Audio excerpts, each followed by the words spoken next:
எல்லாத்துக்கும் கூட்டுக்குழு சார்பாக முதல்ல வணக்கத்தை தெரிவிச்சுக்கிறோம். கோயம்புத்தூர் மாவட்ட அனைத்து சங்கத்தின் கூட்டுக்குழுவின் சார்பாக டாஸ்மார்க் கூட்டுக்குழுவின் சார்பாக எஸ் ராமகிருஷ்ணன். இந்த புத்தம் புதிய ஆட்சி அமைந்த உடனேவே பல திட்டங்களை அறிவித்தாங்க. அதில் நாங்கள் 23 வருஷமாக டாஸ்மார்க் நிறுவனத்தில் தொடர்ந்து பணியாற்றிட்டு வரோம். எந்தவித சட்ட சமூக பாதுகாப்பும் இல்லாத சூழலில் 23 ஆண்டுகளாக நிறுவனத்தை சீரும் சிறப்புமாக தமிழக அரசின் அறிவுரையின்படியும் அனைத்து கட்டுப்பாடுகளின்படியும் தொடர்ந்து நடத்திட்டு வரோம். இந்த ஆட்சி பதவிக்கு ஏற்ற உடனே 717 கடைகளை உடனடியாக மூட உத்தரவிட்டின் அடிப்படையில் மாநிலம் முழுவதும் 717 கடைகள் மூடப்பட்டது. அதில் கோவை மாவட்டத்தில் வடக்கு தெற்கில் 69 கடைகள் மொத்தம் உடனடியாக மூடப்பட்டது.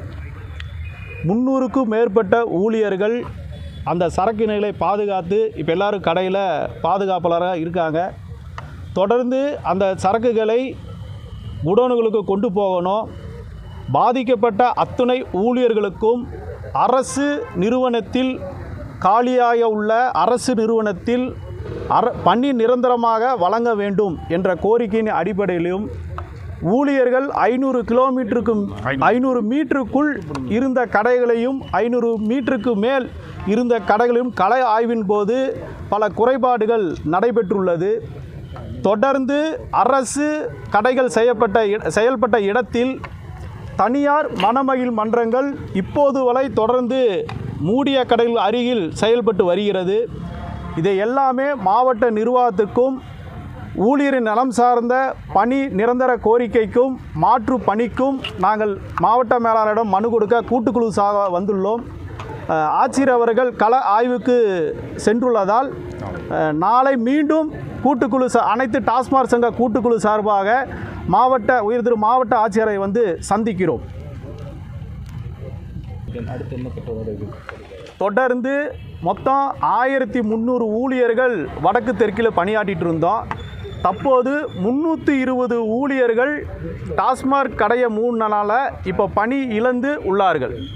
இந்த ஊழியர்கள் அனைவருக்குமே 23 ஆண்டுகளாக பணியாற்றியதை கருத்தில் கொண்டு 23 ஆண்டுகளாக தொடர்ந்து எல்லா அரசுகளுக்கும் நாங்கள் வலியுறுத்தி கடும் போராட்டத்தின் வாயிலாக எடுத்துரைத்தும் வந்துள்ளோம். இப்போ எந்த விதமான ஆலோசனையின்றி தொழிற்சங்கத்தை அழைத்து பேசாமல் உடனடியாக மூடப்பட்ட அந்த ஊழியர்களுக்கு அரசு துறையில் மாற்று பணியை வழங்க வேண்டும் என்ற கோரிக்கையை மாநிலம் முழுவதும் அனைத்து சங்கங்களுமே தெரிவித்துள்ளன. கூடுதல் கவனம் செலுத்தி இன்னும் மந்திரி அவர்கள் நியமிக்கப்படாத காரணத்தினால அது தொடர்ந்து தொடர்பு கொள்வதற்கு சிக்கலான சூழ்நிலை நிலவுது. உடனடியாக மந்திரியை பார்ப்பதற்குரிய ஏற்பாடு அமைந்தவுடன் மந்திரி சபை அமைந்தவுடன் மந்திரிகளை பார்த்து எங்களோட கோரிக்கைகளையும் மேலாண்மை இயக்குனர் அவர்களிடம் எங்களுடைய அனைத்து சங்கங்களும் கோரிக்கையும் அளித்துள்ளோம். அதை ஊழியர் நலம் கருதி 26,000 குடும்பத்தின் துயரத்தை கருத்தில் கொண்டு உடனடியாக அவர்களுக்கு மாற்று அரசு பணி வழங்குவதற்கு நாங்கள் வலியுறுத்தி கேட்டுக்கொள்கிறோம்.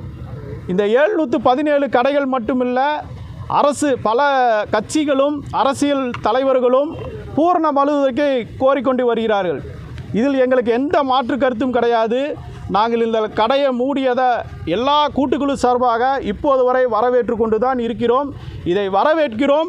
அரசுக்கு எங்களுடைய கடமைகளும் செயல்களும் தொடர்ந்து சிறப்பாக செய்வோம்.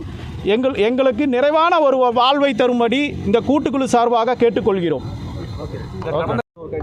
மூடினாங்க இல்லைங்களா கடந்த அரசு, அப்போல்லாம் அந்த பணியாளர்களுக்கு என்ன மாதிரி வேலை கொடுத்தாங்க? 2003 டாஸ்மார்க் நிறுவனம் அம்மையார் ஜெயலலிதா அவர்களால் தொடங்கப்பட்டது. தொடர்ந்து புது அரசுகள் வரும்போது அம்மையார் ஆட்சி காலத்திலும் 500 கடைகள் மூடப்பட்டது.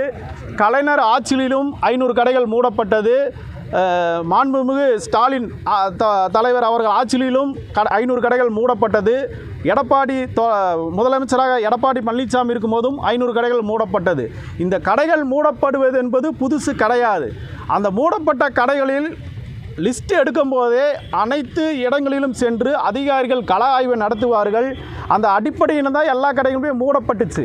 ஆனால் தற்சமயம் எந்தவித கள ஆய்வுகளையும் தொடராமல் மூடப்படக்கூடாத கடைகளையும் மூடிய ஏற்பாடு என்பது கோவை மாவட்டத்தில் நடந்துள்ளது. இதை தான் நாம் சுட்டி காட்டுறதுக்கு இப்போ மாவட்ட மேலாளர் அலுவலகத்துக்கு வந்துள்ளோம், மாவட்ட ஆட்சியர் அலுவலகத்துக்கு வந்துள்ளோம். மூடப்பட்ட கடை ஊழியர்களுக்கு கடந்த ஆட்சி காலத்தில் அருகில் உள்ள இல்லது வீட்டுக்கு அருகில் உள்ள அவர் விரும்பும் கடைகளில் பணி வாய்ப்புன்னு வழங்கியிருக்காங்க. இதனால் மட்டும் யாரையும் வெளியேற்றது கிடையாது. இப்போ நாங்கள் என்ன சொல்கிறோம்னா, இது தொடர்ந்து ஒவ்வொரு ஆட்சியும் ஒவ்வொரு நிலைப்பாடு எடுக்கிறனால 23 ஆண்டுகளாக பணியாற்றிய எந்தவித இப்போ மேற்பாளருக்கு சம்பளம் என்பதே வெறும் 14,000 ரூபா தான். 23 ஆண்டுகளாக பணியாற்றிய மேற்பாளர் அந்த கடையின் உயர்பட்ச அதிகாரி என்பவர் மேற்பார்வையாளர், அவருக்கு சம்பளம் 14,000 ரூபா.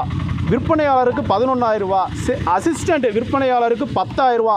இன்னும் குறைந்தபட்ச ஊதியம் கூட இல்லாத சூழ்நிலையில் தான் நாங்கள் பல சமூக விரோத தாக்குதல், ஊழியர்கள் கடையை விட்டு பணத்தை எடுத்துகிட்டு போகும்போது துப்பாக்கி சூடு, வெட்டு குத்து, நடு ரோட்டில் சினிமா படம் போல் அந்த பணத்தை பறிப்பதற்கு கத்தியை கொண்டு மிரட்டுவது, வெட்டுவது போன்ற பல சமூக விரோத அடக்குமுறைகளை எதிர்த்து தான் நாங்கள் இந்த டாஸ்மாக் நிறுவனத்தில் தொடர்ந்து எங்களோட கொரோனா காலத்திலையும் நாங்கள் எங்களுடைய உயிரை பணை வைத்து தான் இந்த கடையை திறந்து நாங்கள் செயலாற்றினோம். இதையெல்லாம் மாண்புமிகு புதிய முதல்வர் அவர்கள் கவனத்தில் கொண்டு எங்களுக்கு விரைவாக அரசு பணிக்குரிய உத்தரவை வழங்க வேண்டும் என்று உங்கள் சார்பாகவும் கூட்டுக்குழு சார்பாகவும் பணிவுடன் தெரிவித்து கேட்டுக்கொள்கிறோம். தொடர்ந்து பல காலகட்டங்களில் 23 ஆண்டுகளாக டாஸ்மாக் நிறுவனம் என்பது பல இக்கட்டுக்கான சூழ்நிலைகளில் செயல்பட்டு வந்துச்சு. நீலகிரியில் ஒரு வழக்கு ஒன்று, இயற்கை வளங்களை பாதுகாப்பது, மண் ஆதாரத்தை பாதுகாப்பது என்ற உள்ளிட்ட வழக்குகளை தோழர் கௌசிக் என்பவர், சுப்பிரமணிய கௌசிக் என்பவர் தாக்கல் செய்கிறார். அதில் அவர் போதை, காளான் உள்ளிட்ட பல இயற்கை வளங்களை பாதுகாப்பு வேண்டி வழக்கை தாக்கல் பண்ணார். அப்போ அந்த காலி பாட்டல்கள் நிலத்தில் உழுகுது, விலங்குகளுக்கு பாதிப்பை ஏற்படுதுங்கிற ஒரு ஹைகோர்ட்டில் அந்த வழக்கில் இதை எப்படி நீங்கள் மீட் பண்ண போகிறீங்கன்னு கேட்கும்போது, டாஸ்மாக் நிறுவனம் அந்த பாட்டில்களை நாங்களே காலி பாட்டில்களை திரும்ப பெற்றுக்கொள்கிறோம் என்ற ஒரு திட்டத்தை அறிவித்தாங்க. அதுக்கு பேர் பைபேக் ஸ்கீம்ங்கிற திட்டத்தை அறிவித்தாங்க. அந்த பைபேக் ஸ்கீம் திட்டம்படி மாதிரி பாட்டில் மேல் 10 ரூபா ஸ்டிக்கர் ஒட்டப்படும். அந்த பாட்டில் ஸ்டிக்கருக்கு 10 ரூபா வாங்கப்படும். அந்த பாட்டிலை கஸ்டமர் ரிட்டன் எம்டி பாட்டில் தான் மதுவை அருந்திய பின்னர் தரப்படுகிற காலி பாட்டிலுக்கு அந்த 10 ரூபாயை திருப்பி கொடுக்குறோம். இந்த நடைமுறையில் ஒரு 4 ஆண்டுகளாக தொடர்ந்து இந்த செயல்முறை இருந்துட்டு தான் வருது. தற்போது நீங்கள் பார்த்தீங்கன்னா எல்லா கடையிலும் பத்திரிகையாளர்களாகட்டும், செய்தியாளர்களாகட்டும், பல தகவல்கள் வாட்ஸ்அப் குரூப்பில் வந்துட்டு தான் இருக்குது. ஆனால் இப்போ பார்த்தீங்கன்னா எல்லாருமே நீங்கள் கோவையில் போய் சுற்றி பாருங்கள், பேரிகார்டிலிருந்து தன்னுடைய சொந்த செலவில் பேரிகார்டிலிருந்து எல்லா பாதுகாப்பு வளையங்களையும் உருவாக்கி பில்லை போட்டு தான் கொடுத்துட்ருக்குறாங்க. இப்போ முடிய அந்த பில்லிலேயே ஸ்டிக்கர் 10 ரூபா என்பது இருக்குது. நீங்கள் தோழர்கள் யாராவது விருப்பப்பட்டீங்கன்னா சொல்லுங்கள், அந்த கடைக்கு நாங்களே உங்கள் கூட வரோம், நீங்கள் அந்த கடையிலையும் பார்க்கலாம். ஆட்சியும் செய்யலாம் இல்லை. இப்போ ஊழியர்களே நாங்கள் 2003 வேலைக்கு சேரும்போது வெறும் 2,000 ரூபா சம்பளத்தில் தான் அம்மையார் அவர்கள் எங்களை பணிநிறுத்தம் பண்ணாங்க. இந்த 10 ரூபாயை நம்பி நாங்கள் வரல. நாங்கள் ஒரு அரசு வேலை, இதில் ஒரு கௌரவமான கண்ணியமான வேலை வாய்ப்பை உருவாக்கும்னு சொல்லி தான் நாங்கள் நினைச்சு தான் வந்தோம். எங்கள் கால சூழ்நிலை இந்த ஒரு பாட்டிலை இறக்கும் போது பெட்டிக்குள்ளே பார்த்தீங்கன்னா பல பாட்டில்கள் டேமேஜ் ஆகி கழிஞ்சு போயிடும். இபி மீட்டருக்குரிய பணத்தை 30% தான் கொடுப்பாங்க. வெயில் காலத்தில் 2 ஃப்ரிட்ஜ் ஓடிச்சுன்னா 20,000 ரூபாய்க்கு மேலே பில்லு வரும். ஆனால் எங்களுக்கு வெறும் கொடுக்கறது வெறும் 6,000 ரூபாய் 7,000 ரூபாய்க்கு மேலே தான் கொடுப்பாங்க. 7,000 ரூபாய் தான் கொடுப்பாங்க, அதுக்கு மேலே கொடுக்க மாட்டாங்க. இடையில இந்த காலி பாட்டல்களை சேகரிப்பதற்குரிய கடை வாடகை என்பது நாங்கள் தான் கொடுத்துட்டு வரோம். இது எந்தவித முன்னேற்பாடும் இல்லாமல் நிறுவனமும் எல்லாம் அதிகாரிகளும் எங்களை இக்கட்டுகளை நெருக்கினால தான் இந்த சூழ்நிலை போச்சு. நாங்களும் இதை விரும்புவது கிடையாது.